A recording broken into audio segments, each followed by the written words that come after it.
In this tutorial, I'm going to show you how you can set app time limits on Android.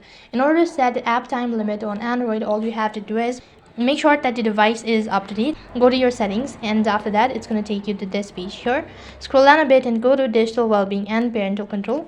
Once you've done that, it's going to show you this kind of interface. Over here, you need to go ahead and select dashboard. As soon as you click the dashboard button over here, you'll be able to see multiple apps.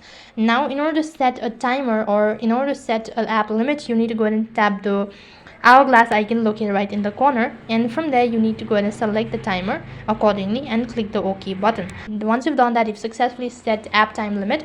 And similarly, if you want to delete it, then you'll be able to find a delete button located right at the bottom, so you can do the same procedure for different apps. So that is how you can set time limit on Android. That is all for this video. I hope the video was helpful. Make sure to like, share and subscribe to our channel. Thank you for watching. See you in the next video.